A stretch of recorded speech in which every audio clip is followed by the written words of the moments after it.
네, 장관님 수고 많으십니다. 우선 외교부 장관님 지난번 네. 못 나오셔서 오늘 후쿠시마 오염수 관련해서 제가 좀 여쭤보겠습니다. 장관님께서는 기준치 이내일지라도 방사능 그 농도가 1인 물과 0.1인 물 중에서 어떤 것을 드시겠습니까? 네, 방사능 농도가 낮은 쪽이 안전하다고 그건 생각합니다. 당연한 상식 아니겠습니까? 몸에 해가 없다 하더라도 일부러 농도 1의 물을 찾을 사람은 없을 겁니다. 아무리 과학적으로 안전하다고 해도 더 엄격한 안전 기준, 목표를 원하는 것은 그것은 국민들의 상식이고 당연한 것이죠. 그런데 이것을 마치 비과학적인 계담으로 몰아가는 것은 잘못됐다 생각합니다. 동의하시죠? 네, 과학적 객관적으로 판단해야 될 문제라고 생각합니다. 만약 입장을 바꿔서 우리나라에서 원전 사고가 나서 그래서 오염수를 방류해야 한다 하면 일본은 어떻게 나왔을까요? 뭐 안전성과 적절성에 대해서 이 처리에 우리나라처럼 이렇게 미온도로 나왔을까 싶습니다. 제가 한번 말씀드려볼게요. 93년도에 러시아가 핵 폐기물 몰래 방류했던 거 혹시 알고 계십니까? 네, 그때 일본이 어떻게 했습니까? 문제를 제기한 걸로 알고 있습니다. 제기 정도가 아니고요.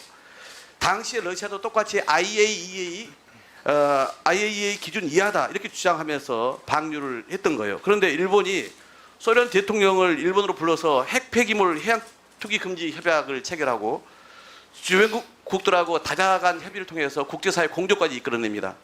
결국 방사성 폐기에 관한 국제협약, 런던 협약 개정까지 이끌어내면서 이 해양 투기를, 핵 폐기물의 해양 투기를 전면 금지시키는 것을 관철시킵니다. 일본과 대한민국 지금 누가 내로남 물입니까? 뭐 정부로서는 이 오염수 처리하고 관련돼서 국제 기준에 맞춰서 투명성을 확보하기 위해서 최선의 노력을 하고 있다는 말씀을 드립니다. 그래서 원론적인 답변만 하시는데 저는 적어도 우리 정부가 그리고 집권 세력이 여당이 일본의 방류를 결과적으로 돕는 묵인하는 이런 일은 해서는 안 된다고 생각을 합니다. 과거 일본처럼 소련에 그랬던 것처럼 국제사회 공조를 이끌어내야 될 생각을 해야죠. IAEA에 대한 일본의 영향력 국제적으로 다 알고 있지 않습니까? 어떻게 IAEA의 검증만 믿고 국민의 설득을 구할 수가 있겠습니까? 설득할 수 있겠습니까? 제가 지난번 안 나오셨을 때 외통의 이 회의에서 다음 주에 이제 그 태평양 도서국 정상회의가 열리지 않습니까? 네, 이 후쿠시마 오염수 문제를 의제로 올려한다라고 얘기를 했을 때 차관이 검토를 하겠다고 얘기를 했어요. 이번에 의제로 올립니까? 한 태평양 도서국 회의의 말씀이죠. 네. 네.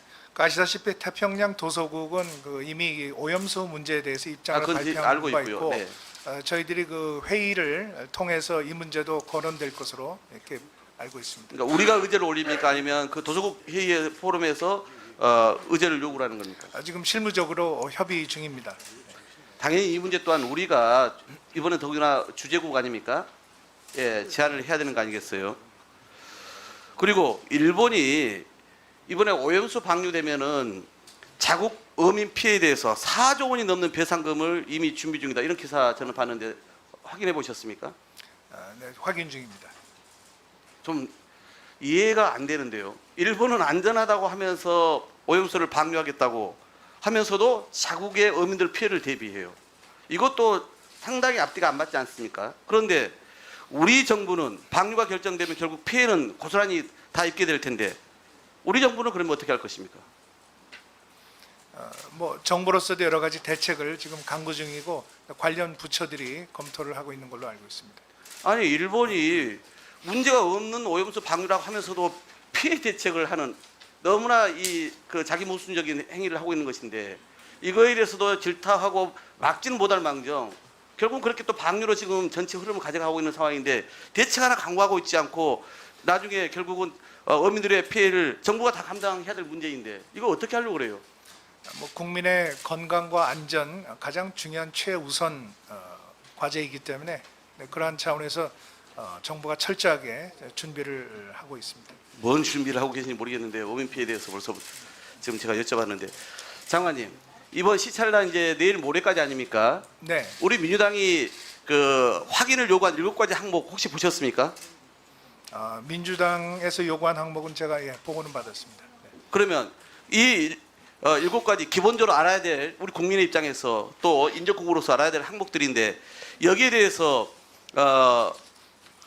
시찰단이 이걸 확인해 와라 또는 장관으로서 일본 측에다 이것을 전달해 가지고 이것을 확인하는 절차를 밟을 의사가 있습니까? 이번에 그 원자력 안전위원회에서 이 시찰단을 만들면서 그러한 이 확인과 점검에 필요한 리스트들을 꼼꼼하게 전부 정리를 했고 좋습니다. 하나도 그러면은- 빠짐없이 지금 확인을 하고 그러면 있습니다. 민주당이 요구한 7가지 부분하고 지금 정부가 가면서 가져갔다고 하는 그 확인 목록 있잖아요. 이걸 좀 비교해서 주시기 바랍니다. 민주당이 요구한 부분이 포함되는지 제가 확인을 해야겠습니다. 네, 확인해 보겠습니다. 그리고 대통령께서 작년 7월 26일 이렇게 말씀하셨어요. 대선 때부터 오염수 처리 문제는 일본국이 주변국에 투명하게 설명하고 동의를 받아야 한다고 주장해 왔다. 이렇게 얘기를 해왔습니다. 그러니까 즉 동의 절차가 오염수 방류의 전제 조건이라는 것을 강조하셨던 것인데 대통령과 정부의 이 입장 지금도 유효합니까?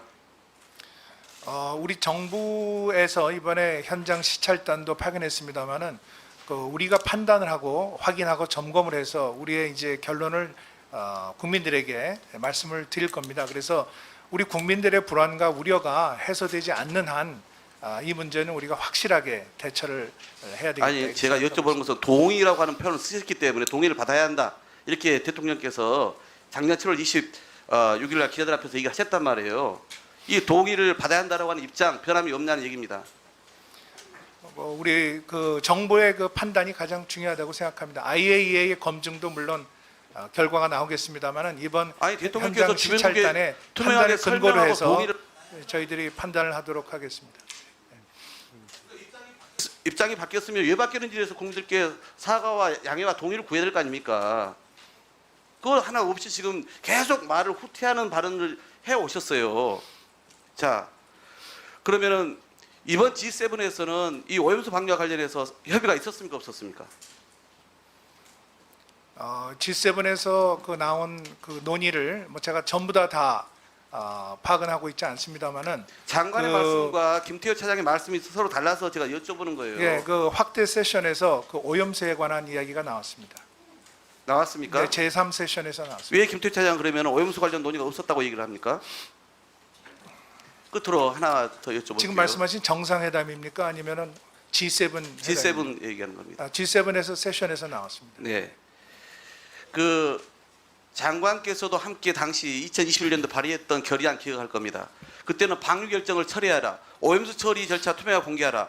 우리나라와 협의하에 처리 방 추가 질의 시간에 이래서 여야 합의를 통과시켰거든요. 근데 아까 지금 인사진을 발의했었습니다만 지금도 다시 이 결의안을 통과시키겠다고 지금 여야 의원들이 발의했어요. 정부 입장은 뭡니까? 정부 입장은 이 오염수 처리가 객관적이고 과학적이고 투명하게 처리되어야 한다는 입장을 계속 유지를 하고 있습니다. 결의안 내용 중에 정부의 입장과 일치하는 부분이 많다고 생각합니다. 추가로 질의해 주시고요.